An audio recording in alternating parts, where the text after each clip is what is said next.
Oh, it's Bertol's memories, right? Yeah.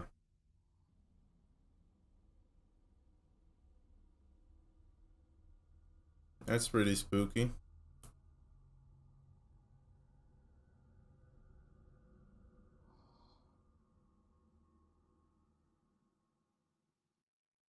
He'll now understand better than anyone else the pain, dude.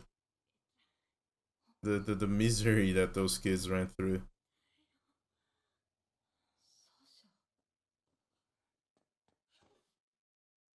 Look at those thick outlines here.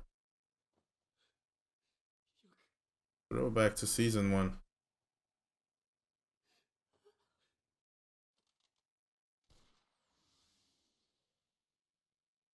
Armin's gonna is probably going to feel very burdened having been chosen over Irvin and entrusted with one of the biggest powers humanity could could get right now.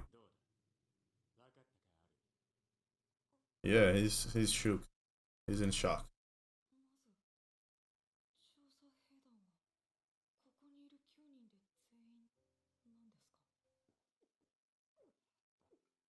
Yeah, there's also the fact that given the chance to have a saying, he wouldn't choose that. He wouldn't want that. Probably, he would reject it.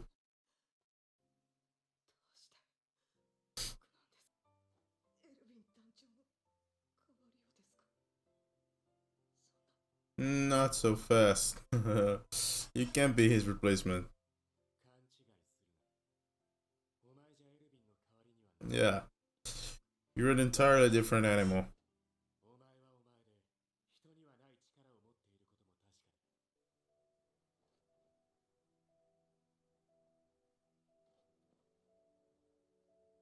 It's a big moment right now. It can be a huge step for these people. They just know how to set it up, man. That composition right there with Army on the top of the wall, with kind of shirtless, holding onto his blanket.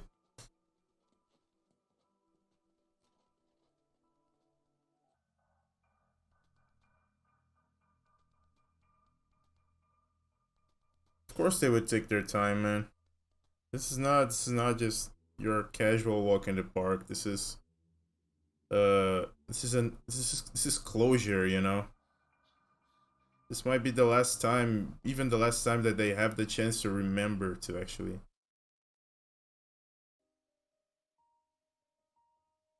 Things might take such a huge turn now that they need to take this moment to relive the past one last time. And there it is. It's his mother's shoe.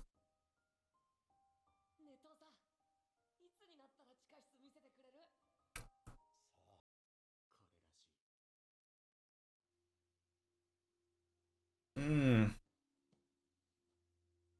So, are those his journals,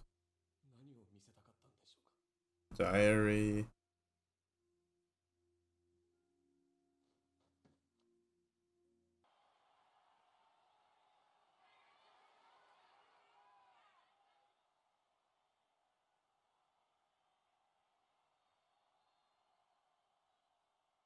Now they're carrying the secret. Yeah, they're different people already.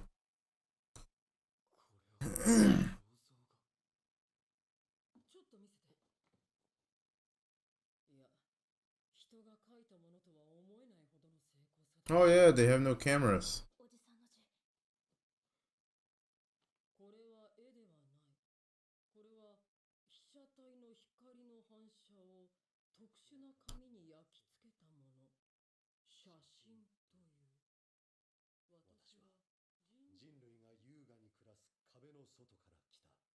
Okay.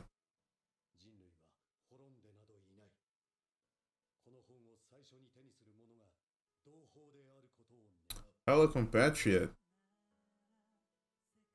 Oh, oh, oh. God damn.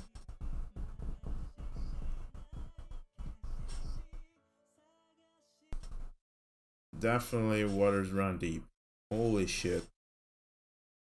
So by just by the looks of it, just by those few words that Grisha wrote, we can already tell it's gonna be very, very political. Very, very political. Uh, the gradual, I think it's gonna be gradual. The gradual disclosure of all the foundations, the way of life, and the very structure that exists in this other society where Grisha comes from. This whole process of disclosing things and bring things to light, I think it's gonna be a little bit gradual, but it's gonna be very, very political the whole way through. There's gonna be some heavy manipulation shit, some heavy analogies with real world, maybe dictatorial regimes, that kind of stuff. I mean, and we are about to, I expect, or so expect, we're about to understand a whole lot more about these power structures that led to this submission, this generalized submission, to put all of these people inside this wall and neglecting them the knowledge that there's a world out there, and keeping them there using the Titans. And if that's the case, if this other civilization is actually using the Titans to keep this population under control, to keep them confined there, what do they have to gain? What do they stand to gain with it? Like, this must go way back. This must go way back. Um, Holy shit. You could even think that this is kind of like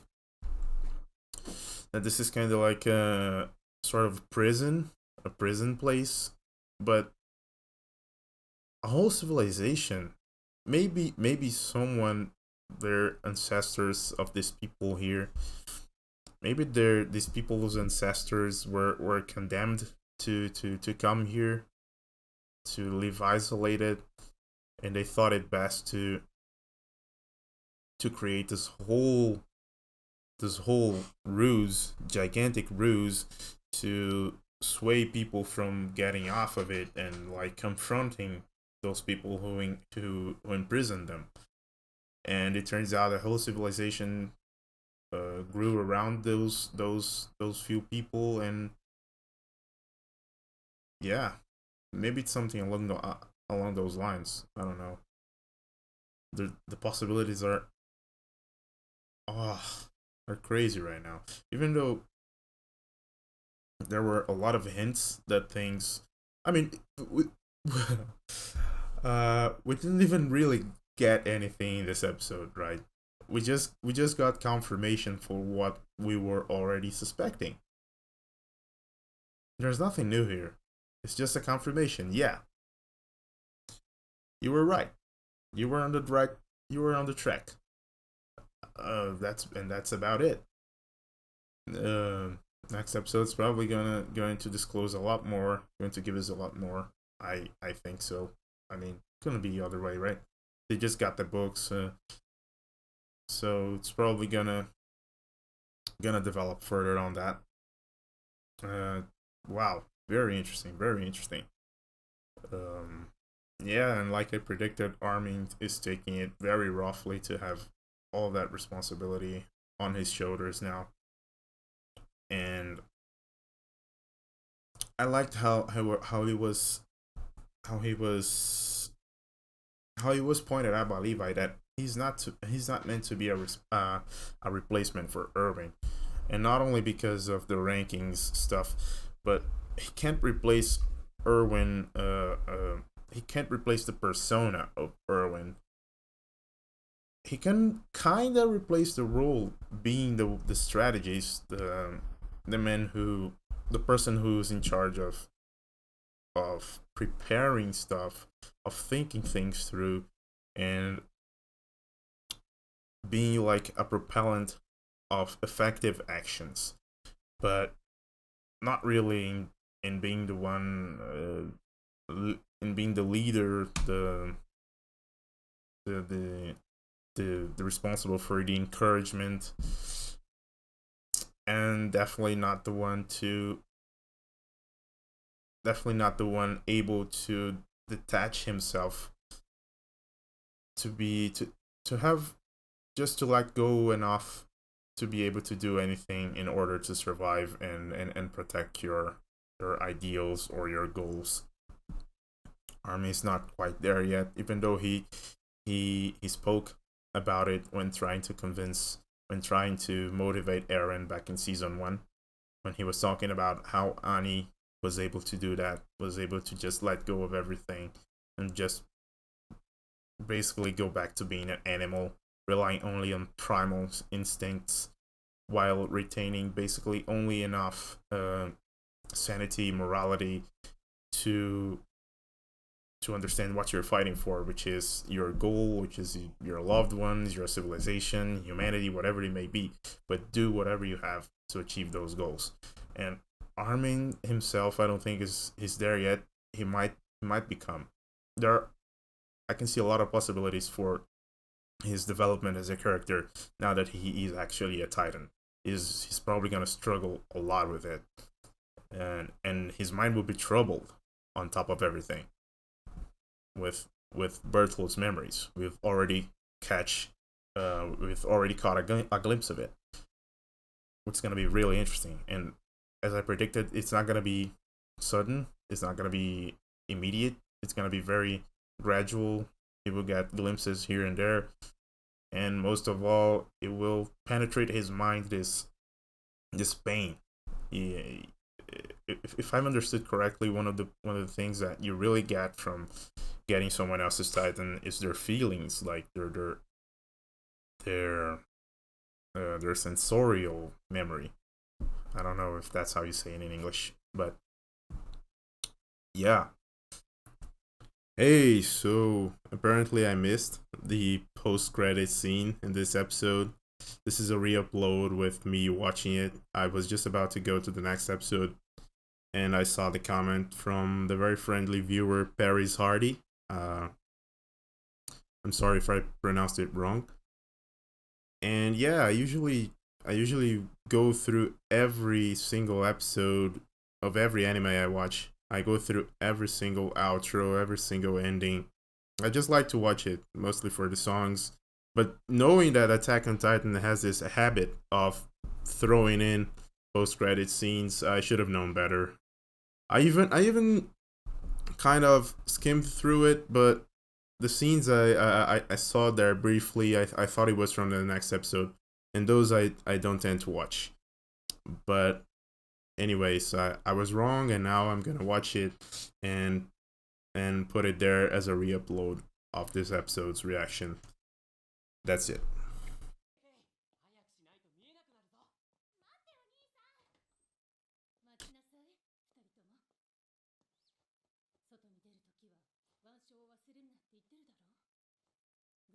Armbands?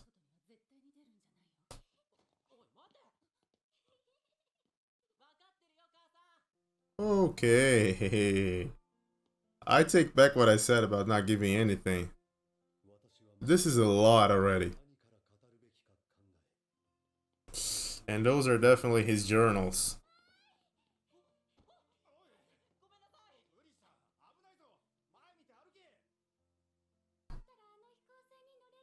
Okay.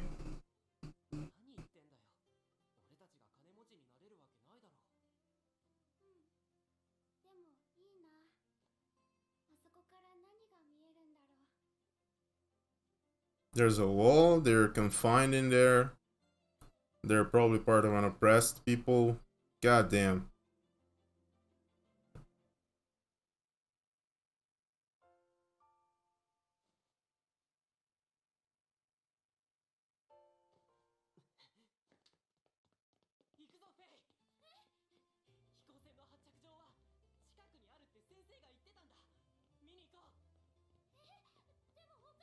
Oh, I like this version of the song.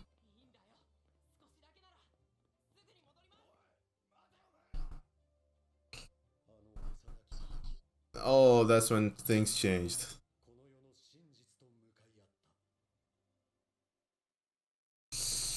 Ooh, what have you done, Grisha? Probably nothing. Okay, and now the preview starts. Oh, damn. Okay, that's a lot. I totally take back what I said. That's a lot. Um, so it it basically gave a lot more context, a lot more specificity to uh the things I was kind of envisioning already.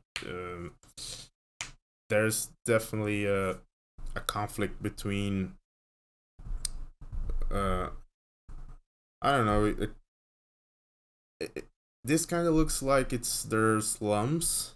Uh, so Grisha comes from the poor part of that civilization, that kind of German civilization, and I don't know if we can like directly already establish the analogy, the parallel with Nazis and Jews. I'm not gonna fall for that trap just yet. Uh, it's probably a great source, obviously, but I think it goes deeper than that. I'll have to wait and see, but for now, it follows the very basic structure of oppressed people living caged. It's basically mimicking what would become um what would happen in the other part of the world where the walls and the titans are. I don't know. This is it's probably happening right now. Grisha is not that old, so yeah, we gotta have to put that in context. This thing here is not happening before everything, like the whole story, the whole known history of the people in the walls. It's happening just before everything we've seen in real time as the show went, right? So the walls exist already. Those people exist already. I don't know, maybe there's still a real actual king, but Grisha is going to do something here. He's going to defy the laws a little bit, maybe a lot, causing some huge consequences. I don't know. Or maybe not huge consequences for him, but just the fact that he will be able to know the truth of, I don't know, where his people are sent to. Uh, I don't know. It's still very very little, but it gives room for a lot of thought that's useless to just put out right now. But yeah, wow. Okay. This is getting very very interesting, and I'm certain it's gonna be very very political now, more so than ever. Yeah, that's just that's about it. Once again, thanks for Paris Hardy, and I'll definitely look through every other outro and ending to every other ending and outro to check out for those. It's Attack on Titan we're talking about. I should have known better. And yeah, that's it.